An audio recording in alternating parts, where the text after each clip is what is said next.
عالی جناب حضرت صاحب قبلہ عالم کیا کیا لفظ بولے جاتے ہیں سٹیجوں کے اوپر، لیکن ان لفظوں کا وہ نشہ نہیں ملتا جو ماں کی زبان سے اوئے ببلو اور اوئے مٹھو میں رکھا ہوا ہے۔ ماں جب یہ کہہ کے پکارتی ہے تو لگتا ہے کہ سارا پیار سمٹ کے ماں کے لہجے میں آ گیا ہے، لفظ نہیں ہے، ماں کے منہ سے شہد ٹپک رہا ہے۔ ماں جب بولتی ہے تو اس کے لہجے میں جبریل بولتا ہے۔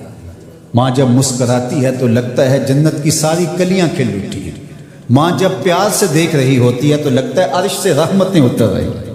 اللہ نے ماں کے سینے کے اندر وہ محبت، وہ تڑپ رکھی ہے، وہ ایک کائنات رکھ دی ہے الفتوں کی، کہ جس کا نعم البدل کیا بدل بھی موجود نہیں۔ وہ پیار رکھ دیا، وہ درد رکھ دیا، وہ درک رکھ دیا، وہ الفت رکھ دی ماں کے سینے کے اندر۔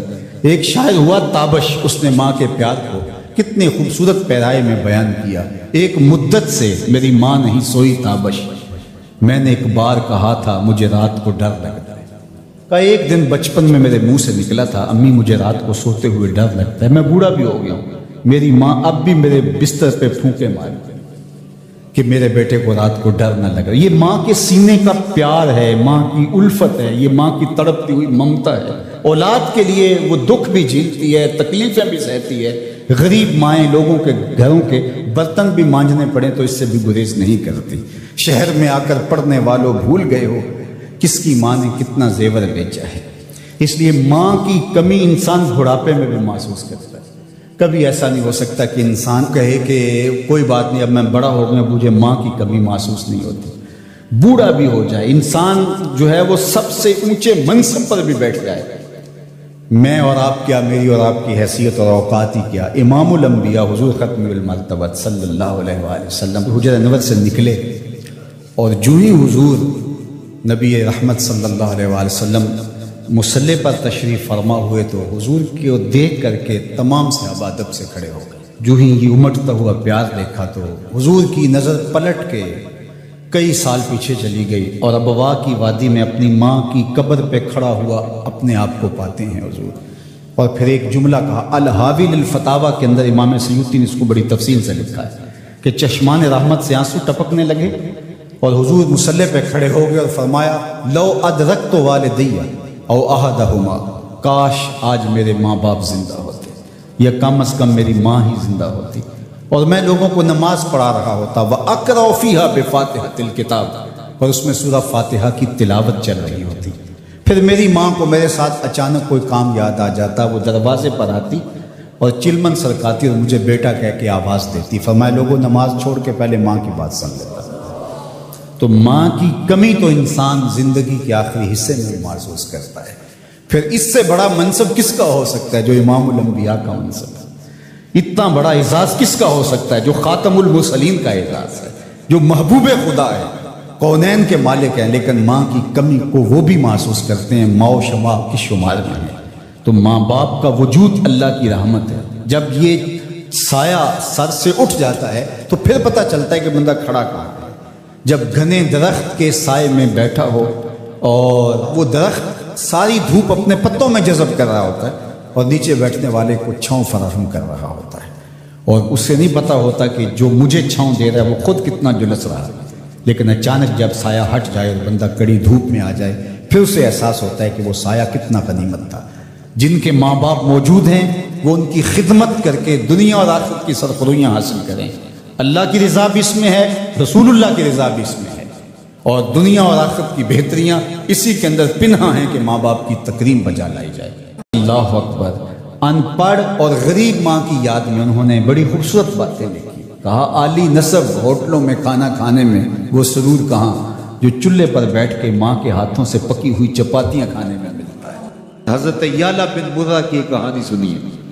فرماتے غزوے سے ہم واپس آ رہے تھے، راستے میں پڑاؤ ہوا تو حضور ایک درخت کے نیچے استراحت فرمانے کے لیے لیٹ گئے، اور میری ڈیوٹی یہ تھی کہ میں تلوار لے کے حضور کا پہرا دوں۔ میں کھڑا ہو گیا، باقی لوگ بھی سو گئے، تو میں نے ایک منظر دیکھا کہ دور صحرا میں ایک درخت تھا جو ہلنے لگا۔ تھوڑی دیر کے بعد وہ اپنی جڑوں سمیت باہر آیا اور اپنے آپ کو گھسیٹتا ہوا میرے برابر آ کے کھڑا نہیں ہو جاتا۔ تھوڑی دیر کے بعد وہ واپس وہاں جاتا ہے اور جہاں سے اکھڑا تھا وہاں جا کے دوبارہ نصب ہو جاتا ہے۔ میرے لیے بڑے اچنبے کی بات تھی، لیکن میرے پاس کوئی تھا ہی نہیں کہ جس سے میں بات کر سکوں۔ حضور تھے تو استراحت فرما رہے تھے اور میں حضور کے آرام میں خلل نہیں ڈالنا چاہتا تھا۔ خیر حضور بیدار ہوئے تو میں نے سلام عرض کرنے کے بعد جو پہلی بات کہی وہ یہی تھی، میں نے کہا حضور وہ جو سامنے درخت ہے تھوڑی دیر پہلے وہ اپنی جگہ سے اکھڑا تھا، شاخوں کے بل اپنے آپ کو گھسیٹتا ہوا یہاں پہنچا، پھر میرے برابر آ کے کھڑا ہو گیا، پھر تھوڑی دیر کے بعد واپس وہاں جا کے نصب ہو گیا۔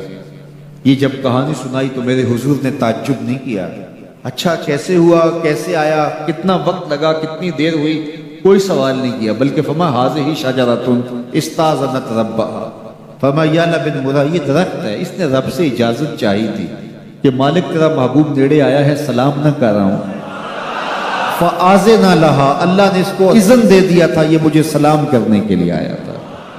درختوں کے کلیجے بھی تڑپتے ہیں کہ حضور کو سلام کیا جائے۔ وہ کہانی تو آپ نہیں بھول سکتے جب ایک عربی نے کہا کہ حضور میں آپ کو نبی تب مانوں گا اگر وہ درخت آپ کی نبوت کی گواہی دے گا، آپ اگر اس کو بلائیں گے۔ تو میرے حضور فرماتے ہیں میں نے کیا بلانا، جا کے تو ہی کہہ دے تجھے اللہ کا رسول بلا رہا ہے۔ درخت اپنے آپ کو گھسیٹتا ہوا حضور علیہ السلام کی خدمت میں حاضر ہو جاتا ہے۔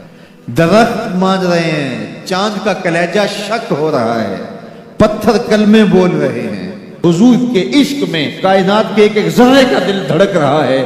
وہ کیا کسی نے کہا تھا زمین جل رہی ہے، آسمان جل رہا ہے، محبت میں سارا جہاں جل رہا ہے۔ پوری کائنات حضور کی آتش محبت میں جل رہی ہے اور حضور کے وصل کے لیے تڑپ رہی ہے۔ درخت ہوں، پتھر ہوں، اشجار ہوں، وہ اونٹنی جس پہ حضور سوار ہوتے تھے، غدبہ نامی اونٹنی، آپ تاریخ پڑھیں حضور کے وصال کے بعد وہ چارہ نہیں کھاتی تھی، چارہ چھوڑ دیا تھا، رو رو کے نابینا ہو گئی وہ اونٹنی، اور صحابہ نے اس کی آنکھوں پہ پٹی باندھ دی تھی، اس نے رو رو کے جان دے دی۔ جب حضور چلے گئے ہیں تو ہم نے جی کے کیا لینا ہے۔ آپ نے محبت کی لوگ داستانیں سنی ہوں گی، محبوں نے محبوبوں کے لیے کیا کچھ کیا، نہریں کھودی، تکلیفیں سہی، اذیتوں سے گزرے، سولیوں پہ چڑھ گئے، لیکن آپ نے آج تک ایسا منظر نہیں دیکھا ہوگا کہ محبوب نے لب پھینکا ہو اور محب نے اپنے ہاتھوں پہ لے کے چہرے پہ مل لیا ہو۔ محبوب کے وضو کے پانی کو زمین پہ نہیں گرنے دیتے۔ عروہ بن مسعود صلح حدیبیہ کے موقع پر واپس جب گیا تو اس نے قریش مکہ کو جا کے کہا میں تمہاری جانب سے سفیر بن کے بڑے بڑے بادشاہوں کے درباروں میں گیا ہوں، واللہ اصحاب محمد کو جو میں نے محمد صلی اللہ علیہ وسلم کی تعظیم کرتے ہوئے دیکھا ہے، واللہ آج تک کسی بادشاہ کی بھی وہ تعظیم ہوتے ہوئے نہیں دیکھی، اور جو ان کا لعاب زمین پہ نہیں گرنے دیتے، ان کے وضو کا پانی نہیں زمین پہ گرنے دیتے، وہ ان کا خون کیسے گرنے دے۔ تو جنگ کا ارادہ ترک کر دو۔ تاریخ بتاتی ہے صلح حدیبیہ کے بعد سیدھا فتح مکہ ہوا ہے، قریش کے ساتھ پھر کوئی جنگ نہیں ہوئی، اس لیے کہ ان کے دلوں پر ایک روب بیٹھ گیا تھا۔ جب امت نبی کی تعظیم اور تکریم بجا لاتی ہے تو بتائیے کہ پھر اس امت کو تسخیر کیا جا سکتا ہے؟ وہ ناقابل تسخیر۔ جب امت اپنے نبی کی تعظیم نہ کر سکے تو پھر اس کو جس طرح چاہو جو ہے وہ مسخر کر لو، وہ ایک بوسہ ہوتا ہے، اس کے علاوہ کچھ نہیں ہوتا۔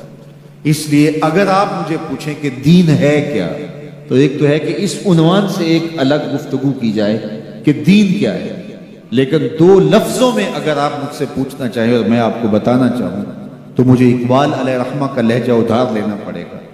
انہوں نے کہا دین سراپا سوختن اندر طلب، انتہائش عشق آغازش ادب، طلب محبوب میں تڑپنے کا نام دین ہے، جو ادب سے شروع ہوتا ہے عشق پہ ختم ہو جاتا ہے۔